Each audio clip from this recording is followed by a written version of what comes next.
meninos e meninas, bem-vindos a mais um programa Encontro das Artes. E hoje a gente está aqui de novo, ou ainda, não é?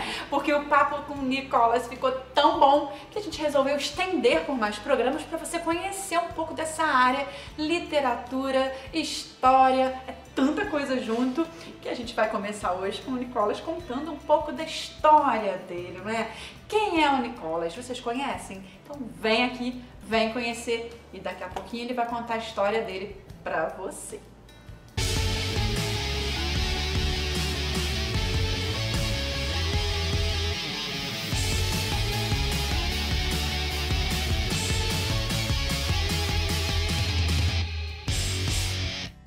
Novidade Chiado Books. Sob a luz vermelha. O que há por trás de uma obsessão? Qual o segredo que liga os personagens? De Cláudia Coelho de Menezes, já à venda em todo o país e em chiadobooks.com.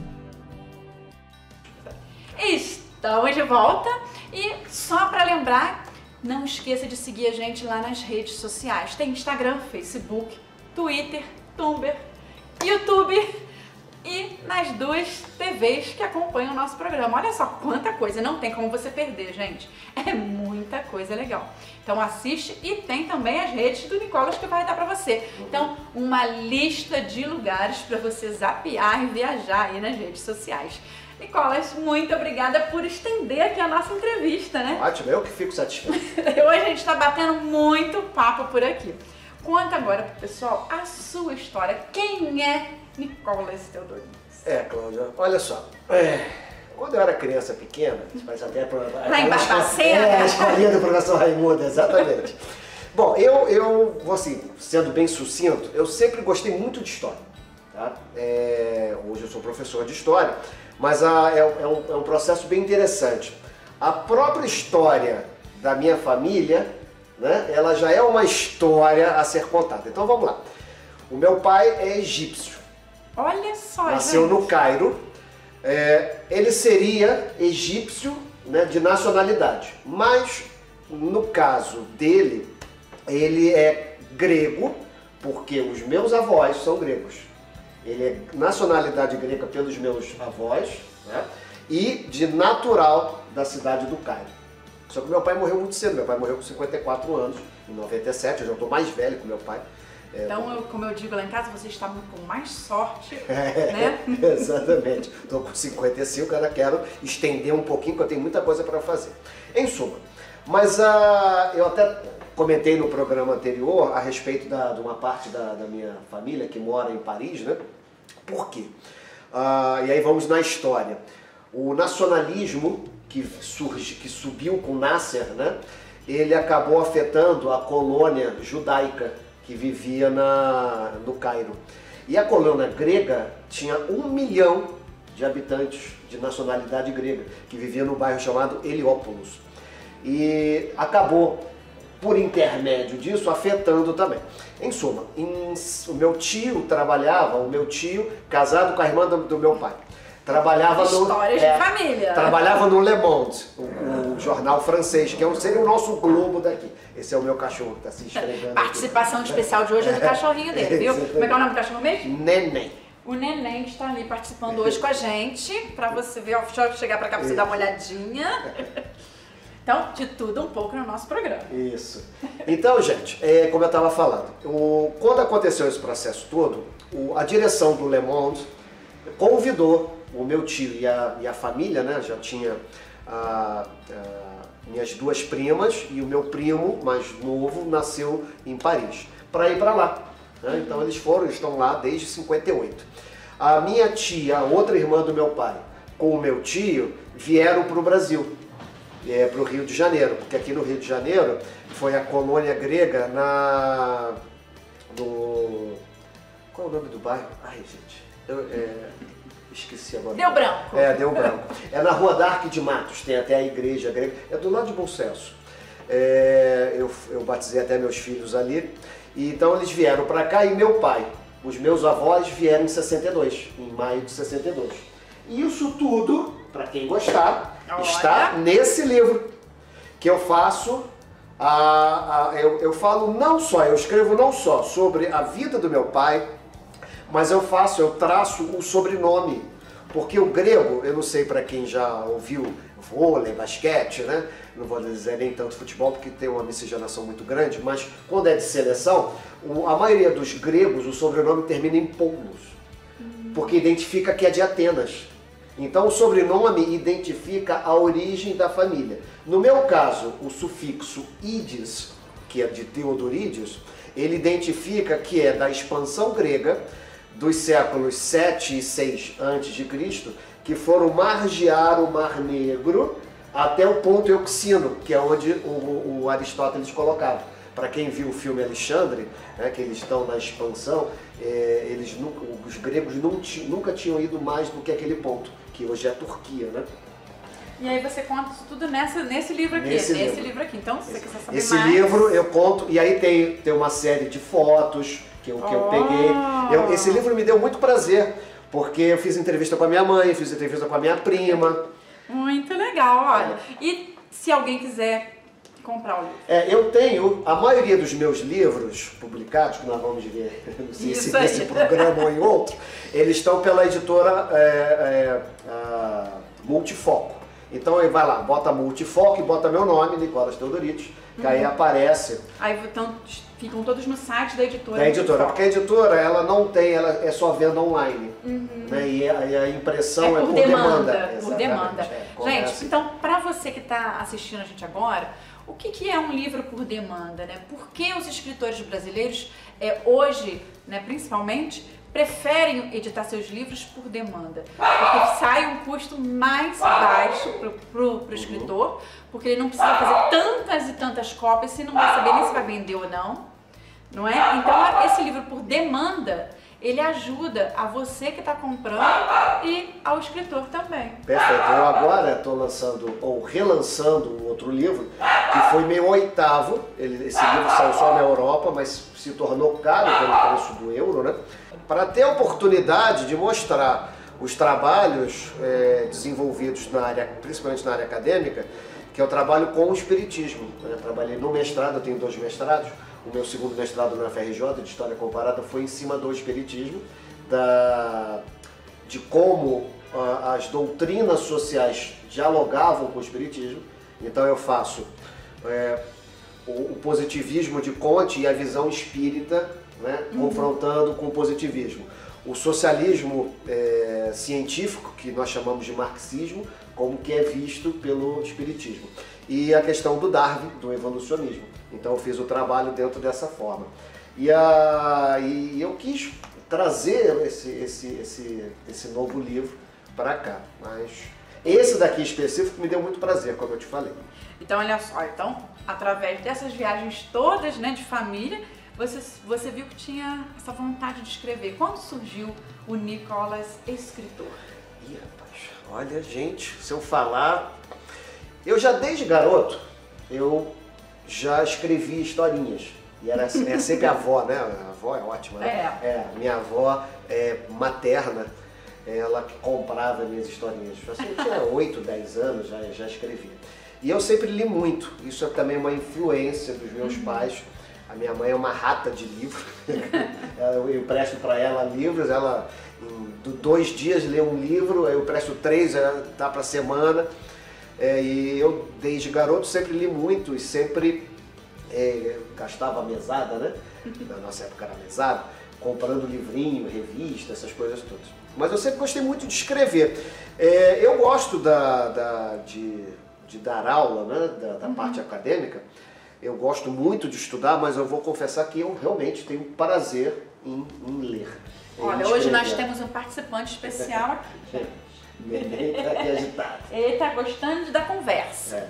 Bom, então qual foi o primeiro livro que você publicou? Foi esse aqui? Não, esse é meu 7º livro. Ele tem 8 livros publicados, 9 livros publicados. Mais 2 escritos. Eu já tenho mais 2 escritos, são 2 romances. Esses não foram publicados ainda. E eu estou escrevendo esse, que eu falei no programa passado, do Dante Alighieri. O doutorado que eu estou fazendo, em breve vai se tornar também um livro. Mas o primeiro livro, gente, é esse daqui, ó. Tempo de Renovar. Eles são mensagens que eu psicografei na Casa Espírita. Para quem não sabe, psicografia, o nome, eu vou fazer a etimologia da palavra. Bonito, né? Olha Psico, só. que é da mente, e grafia, que vem do grego escrita.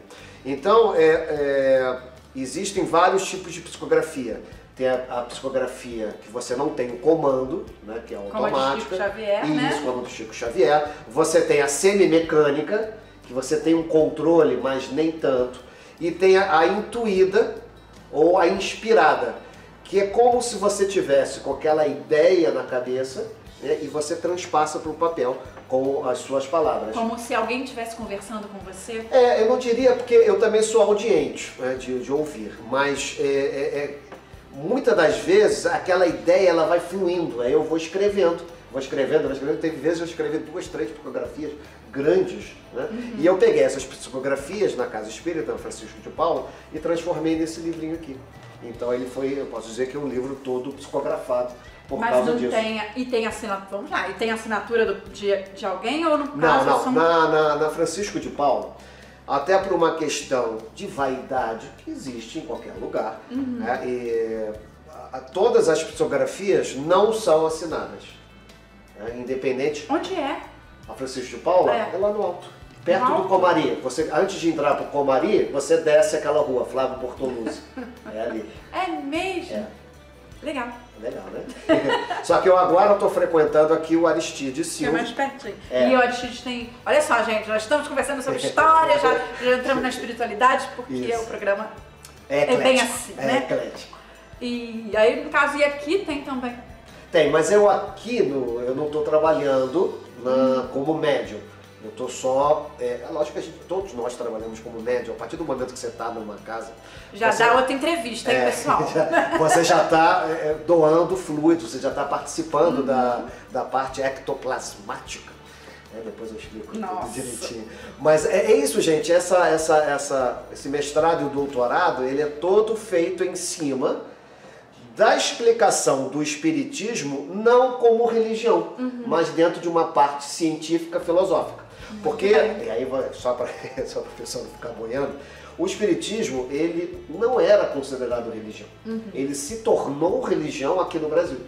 Olha só, tá vendo? Com a vertente E do esse Bezerra de livro aqui Menezes. também é vendido? Na realidade, esse livro também estaria nessa editora, na Multifoco. Mas eu tirei o livro porque eu o ofereci para a FEB. E a FEB, ele não te dá direito autoral. Ele não te dá isso. Mas eles não aceitaram. Eles disseram que eles já tinham muitos livros dentro desse contexto. Entendi. Eu sei entendeu? como é. Mas aí eu não botei de volta, eu deixei assim. Mas todos os outros livros estão, já Bom, então vamos constam. lá. Então esse foi o primeiro. Esse foi o primeiro. Muito legal. E depois, vamos lá.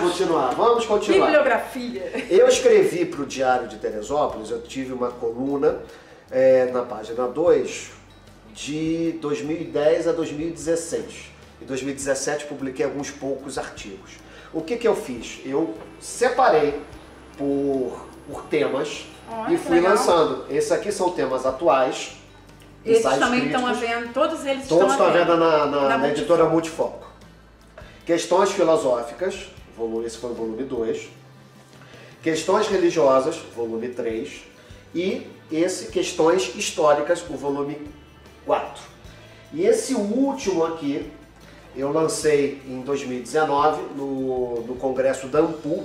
A ANPU é a Associação Nacional dos Professores Universitários de História. De 2 em 2 anos você tem um encontro nacional e no outro ano você tem um encontro regional. Esse ano eu participei de 3 encontros, todos online, um no Rio Grande do Sul, outro em outro em Minas Gerais e outro no Rio de Janeiro. Em cada um deles eu apresentei um trabalho diferente. E esse foi lançado em 2019, que esses artigos são de 2010 a 2013 e esses são os de 2014 a 2016. Aí eu botei tudo junto. Olha só, então vamos contar os filhos do Nicolas. Exatamente. 1, 2, 3, olha só, gente. 4, 5, 6, 7 e 8. Eita, o neném tá falando, ó. É o elevador, ele fica nervoso com o elevador. Essa aqui é um livro que não foi publicado pela Multifoco. Eu tive até uma grata satisfação, esse aqui é o meu segundo mestrado. a arquitetura das ideias, aquilo que eu estava falando, de como eu fiz, trabalhando com o espiritismo e as ideias que permeavam o século XIX. Eu defendi no dia 15 de dezembro e no dia 22 de dezembro eu já recebi um e-mail da editora, que são aquelas editoras que acompanham as teses, as dissertações, me convidando para publicar. Muito legal. Legal, né? Uma semana, meu trabalho já estava à disposição da biblioteca virtual, eles entraram em contato. E todas essas publicações são independentes? Eu pago tudo, eu faço o processo todo, eu não contrato ninguém para fazer a revisão, eu mesmo faço a revisão, saio com alguns erros, óbvio, mas... isso não tem jeito, o vício da leitura, quando você lê uma coisa muitas vezes, você não enxerga ali. Fora isso, quando você envia, aquele vai e vem de editora, também sempre passa e sempre acontecem novos, né? E olha, li muitos livros, como eu leio muito, eu vejo muitos livros, mesmo com revisão, sempre tem alguma coisa. Não tem condição, sempre vai. Vamos lá, oitavo. Esse, gente, é o meu oitavo livro, que está sendo relançado agora. Por quê?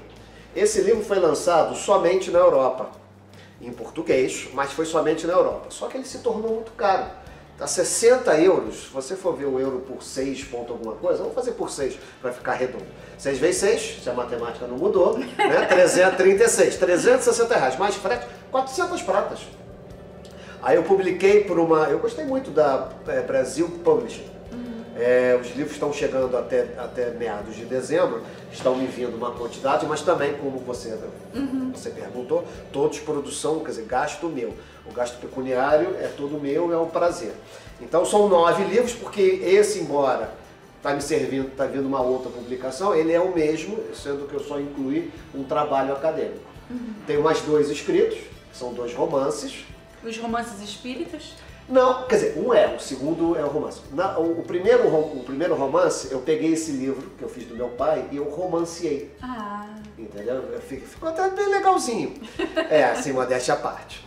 E o segundo, que eu estou esperando 2 concursos para ver se eu ganho alguma coisa, se eu ganho algum dinheirinho, né? Porque não faz mal a ninguém. Eu faço um trabalho em cima de uma pessoa, uma mulher que tinha muitos sonhos desde a infância, com um castelo e uma ilha. Só que ela chegou à idade de 20, esses sonhos findaram. Ela era nova. Chegou à idade de 23 anos, ela começou a ver esse negócio com desastres naturais. Nossa. E aí aí eu uso, por exemplo, artifícios. Ela mora no Meia, né, que eu sou carioca, estou aqui há 16 anos, estudou na Gama Filho, estudava na Gama Filho, que eu estudei na antiga Gama Filho, de tinta. Itens que fazem parte da sua realidade. E aí eu fui pegando aquele material. A mãe dela trabalha em escola, né? E aí eles partem para a análise da psicologia, né, da psicanálise, mas vai utilizar a hipnose. E aí ela faz a regressão. Quando ela faz a regressão, ela se vê na ilha de Creta. Olha. No ano de 1600 a.C. E aí você mistura seus conhecimentos com história. Aí foi a explosão que teve na ilha de Santorini, que na antiguidade se chamava Tirra, que afetou com o tsunami e os gases tóxicos e as nuvens, afetou Creta, destruiu, foi um dos grandes... Foi um dos grandes responsáveis pelo declínio da civilização minoica. Aí eu uso mitologia, né? Eu uso uma série eu faço o que nós chamamos em história de anacronismo. Anacronismo em história é você misturar... Tô ganhando muitos beijos, gente. Você misturar... Vem pra cá. Você misturar personagens, datas históricas, mas eu estou usando conscientemente. Então eu pego o Agamenon, eu pego o Teseu, eu pego os minoicos, que são o Reminos. Então o nome da personagem é Ariadne, né, do Teseu. E aí eu faço toda uma trama em cima disso, ou seja, ela vai contando a história através da hipnose. Muito legal, viu só, pessoal? É muita informação, é muita coisa, nunca que vai caber num programa só, né? Então, olha, nós vamos ficar aqui com a promessa de mais visitas e mais temas para você ficar conhecendo. Se você gostou desse tema, se você gostou de estar aqui com a gente conversando com Nicolas, mande mensagem, envie lá pelos nossos canais. Nós voltaremos aqui contando mais histórias para vocês, porque olha, o que não falta aqui é história. O programa Encontro das Artes vai ficando por aqui, porque o tempo aqui ó, passa voando. E agradeço muito a sua participação no nosso programa. Eu que agradeço, é sempre uma satisfação poder compartilhar conhecimento, compartilhar cultura, e eu estou sempre à disposição quando você precisar. E já está intimadíssimo. E falar nisso, em breve nós vamos ter aí um programa especial lá na Academia Teresopolitana de Letras, para vocês conhecerem um pouquinho de como funciona uma academia ali, tete a tete, me ajuda aí. Como é que é? O endereço? Não. A entrada de novos confrades. Novos confrades, eu ainda estou me acostumando com essa nomenclatura. Confrades e confreiras. Olha só, viu? Isso. Então, eles estão entrando, né? Os novos eleitos. São 8. Então, 8 novos eleitos aqui para a Academia Teresopolitana de Letras em Teresópolis. E vai ter um programa especial mostrando para vocês um pouco desse movimento. O Encontro das Artes vai ficando por aqui. Um grande abraço e até a próxima. Tchau, gente.